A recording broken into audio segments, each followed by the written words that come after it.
Good morning बच्चों, चले निकालिए एकांकी संचय क्लास 9। हम लोग देख रहे थे बहू की विदा,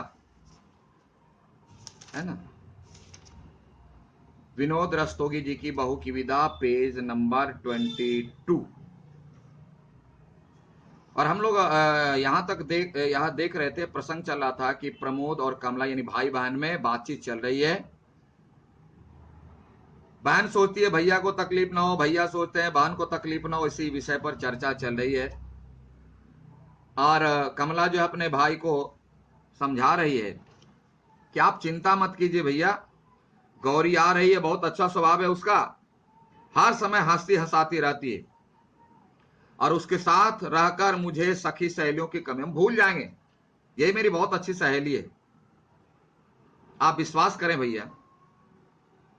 तो प्रमोद कहता है कि कमला, विश्वास तो कर लूंगी, लेकिन बात यह है कि जीवनलाल जी जैसे बात कर रहे हैं तुम्हारे ससुर, वो पैसे के बिना तो मानेंगे नहीं, और पैसा हमको आज या कल तो देना ही पड़ेगा।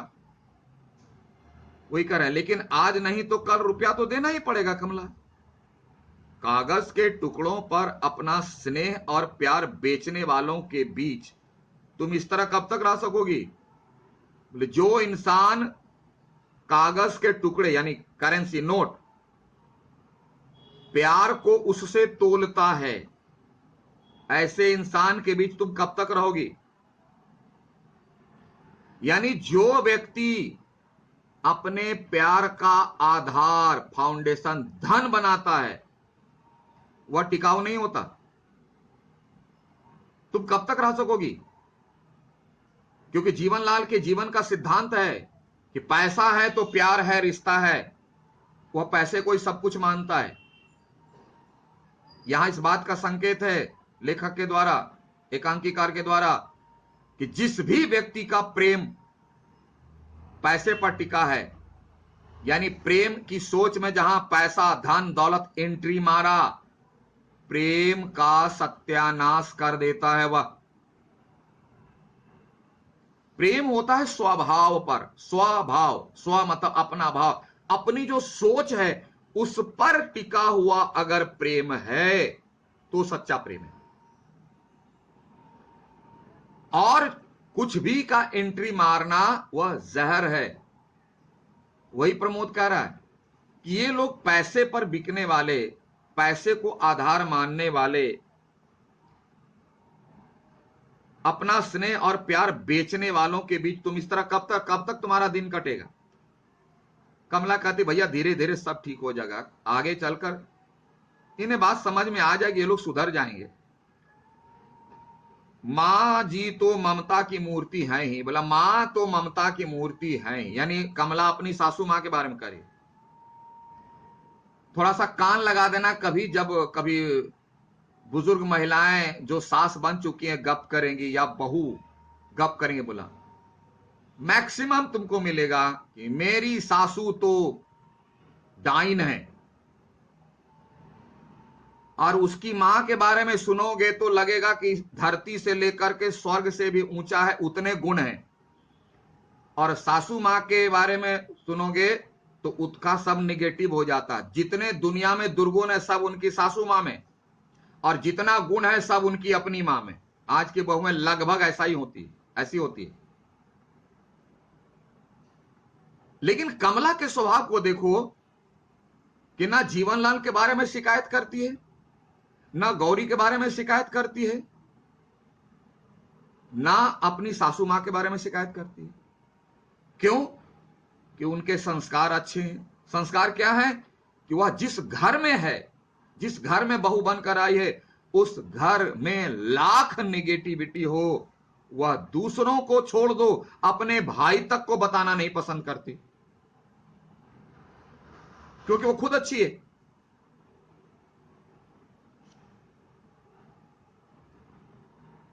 समय के साथ वे भी सब भूल जाएंगे।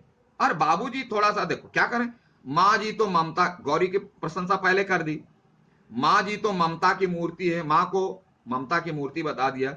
अब बाबूजी जरा जिद्दी हैं, बोला थोड़ा सा जरा जिद पकड़ने वाले हैं, समय के साथ वे भी सब भूल जाएंगे। जो कि इतना अपमान किया, यह महानता है, यह अच्छे गुणों का परिचय ऐसा नहीं मिलता है। प्रमोद कहता है कि मुझे तो ऐसा नहीं लगता। बोला तुम कहती हो तो ठीक है, लेकिन मुझे विश्वास नहीं है कि ये लोग बदल जाएंगे ऐसा, क्योंकि सब कुछ बदलता है लेकिन नेचर और सिग्नेचर बोलते हैं नहीं बदलता। इसका स्वभाव ऐसा, ये नहीं बदले। अरे सब एक ही धातु के बने हैं, बोला सब एक ही प्रकार का, एक ही धातु मतलब सबका स्वभाव एक ही है। बोलते हो राजेश्वरी, आखिर है तो इन्हीं की पत्नी। बोलते हो गौरी, है तो इन्हीं की बेटी। सब तो यही है, एक ही खून का है। अब तुम्हारा मानना है तुम मानो। हो सकता है माँ जी की ममता सिर्फ दिखावा हो, क्योंकि बहुत सारे लोग ऐसे होते हैं ऊपर से लगेगा कि ये तो विश्व का महान व्यक्तित्व है, लेकिन उसके दिल में खोट रहती है अंदर से। राजेश, और इसी बीच कमला की सासू मां आ जाती है। अंदर से राजेश्वरी का प्रवेश, गोरा रंग है, शरीर का वर्णन गोरा रंग है, स्वस्थ शरीर, हेल्दी शरीर है, सफेद साड़ी और ब्लाउज पहने हुए आती है। राजेश्वरी पूछ रही थी कैसा दिखावा भैया। अब बोलोगे सर राजेश्वरी तो मां है, प्रमोद को भैया बोलती है। हाँ, संबोधन में पुरुष को भैया, भाई साहब, है ना। हम लोग भी अपने बंगला कल्चर में क्या बोलते हैं, यहां देखो दीदी भाई, दीदा भाई। तो एक जनरल संबोधन है, एड्रेस। प्रमोद चौंक पड़ता अचानक कि भाई बहन गप करा, कहीं ये बात मां तो नहीं सुन ली। कल प्रमोद उठने का उपक्रम, उपक्रम मतलब तैयारी, मैंने उठते हैं, सासू माँ ना बड़ी है ना, अब बड़े जब आते हैं तो हम उनका उठ करके अभिवादन करते हैं, स्वागत करते हैं। हम लोग भी जब क्लास में जाते हैं तो आप लोग खड़े होकर बोलते हो good morning sir, sit down. ये शिष्टता है, दोनों भाई बहन को मालूम है। रायश्री दूसरे कॉच पर बैठती हुई, कॉच मतलब छोटा मैंने टूल होता है या बैठने का एक सिंगल साधन नहीं होता, उसको लेकर के बैठती। बोला बैठे रहो तुम लोग। हंसती है, क्या बातें हो रही थी भाई बहन में, भाई बहन बड़ा आराम से गप कर रहे थे, क्या बातें हो रही थी। प्रमोद बोला बस कुशल क्षेम पूछ रहा, बस मैं हाल चाल पूछ रहा था, मैं ज्यादा कुछ नहीं, हाल चाल पूछ रहा था कि कैसी हो, सब ठीक ठाक है। बोला हाँ वो बात तो ठीक है, तो विदा के लिए क्या कहा उन्होंने, यानी इनके ससुर ने यानी जीवनलाल ने क्या कहा विदाई के लिए, तुम तो विदाई के लिए आए हो। तो प्रमोद मौन रहता है, चुपचाप हो जाता है, कुछ बोलता नहीं। क्या बोले, पत्नी के सामने उनके पति की शिकायत, पति चाहे लाख बुरा हो, पत्नी को पति की शिकायत सुननी अच्छी नहीं लगती। तो प्रमोद कैसे बताया कि उन्होंने साफ मना कर दिया, बोला पहले मरहम 5,000 रुपए का। और कमला दृष्टि नीची कर लेती, चुपचाप हो जाती है। शिष्टता है कि अपनी सासू मां के सामने अपने ससुर महाशय की क्या शिकायत करे, वह तो मालिक है नहीं, चुप रह जाती है। राजेश्वरी बोली हाँ समझ गई, अपनी जिद के आगे तो वे किसी की सुनते ही नहीं। बोला मैं जानती हूं, एक नंबर के जिद्दी हैं ये, एक बार बोल दिए ना तो फिर उसको हाँ नहीं करा सकता है। पत्नी हो ना, मुझे मालूम है इनका स्वभाव। जब तुम्हारी चिट्ठी आई थी तभी मना कर रहे थे, तुमने चिट्ठी भेजी थी ना कि तुम कमला को लेने आ रहे हो, तभी वह उसी समय से जिद पकड़े कि आने दो प्रमोद को, लेकिन बिना पैसा लिए तो बहू को जाने नहीं देंगे, जाने ही नहीं देंगे। राजेश्वरी कहती है कि वह कितनी बार समझाई है अपने पति जीवनलाल को कि ऐसा मत कीजिए, आपकी भी बेटी है, हम सबकी भी बेटी है, दूसरों की बेटी के बारे में ऐसा मत सोचिए, ऐसा मत करें, लेकिन वो है कि सुनते ही नहीं। मैं तो समझाते समझाते हार गई। खैर अभी अभी क्या कहा उन्होंने, प्रमोद अभी मौन है। प्रमोद चुपचाप, कैसे कहे वह है, कुछ भी तो वो बड़े हैं, बहन का ससुराल आया हुआ है। कैसे कहे एक पत्नी के सामने उसके पति की शिकायत। तो राजेश्वरी बोलती है कि देखो प्रमोद, मुझसे शर्म कैसी, प्रमोद तुम खुल करके बात बताओ, तुम शर्म मत करो, बताने में हिचकिचाओ मत। मेरे लिए जैसे रमेश वैसे ही तुम तो मेरे बेटे के समान हो। जैसे रमेश मेरा बेटा है प्रमोद, वैसे तुम तो मेरे बेटे हो। तो मां बेटे के बीच शर्म क्यों? क्या कहा बताओ। मां का फर्ज बनता है अपने बेटे की समस्या को दूर करना। तुम खुल के बताओ, बोलो कितना रुपया चाहते हैं वो तो जानते हैं कि बिना पैसे का तो विदा करेंगे नहीं, लेकिन कितना पैसा मांगा?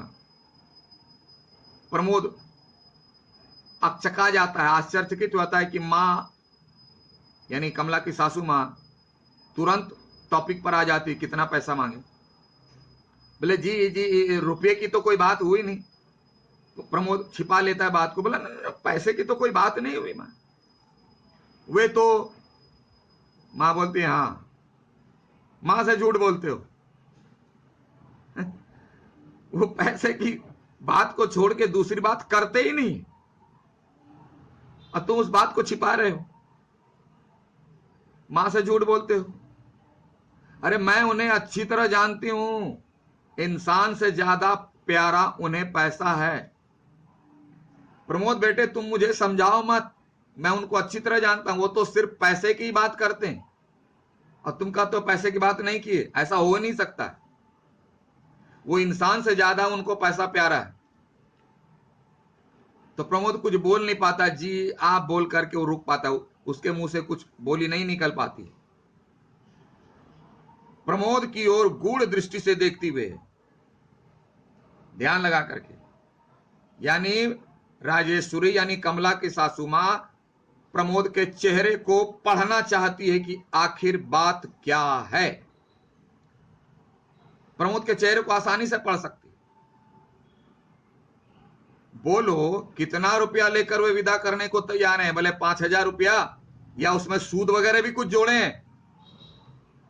कितना दिन बाकी रहा तो 5,000 का 10,000 हो गया, 6,000, सूद वगैरह भी कुछ जोड़े हैं क्या? तो कितना पैसा बताएं? वो चुप क्यों, बताओ। तो प्रमोद कहता है धीमे से उदास स्वर में, 5,000। बोला नहीं सूद वगैरह नहीं जोड़े, बोले मूल ही दे दो हमको 5,000 रुपये। राजेश्वरी बस मैं देती हूं तुम्हें रुपये।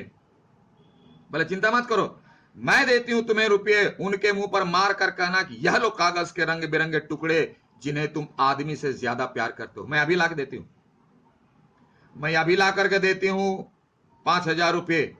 और उनके मुंह पर फेंक कर कहना कि ये लीजिए कागज के टुकड़े जिससे आप प्यार करते हैं, जिसे प्यार करना चाहिए इंसान से, वो तो करते नहीं, लीजिए मैं अभी लाती हूं। तुरंत अंदर की ओर जाने लगती है।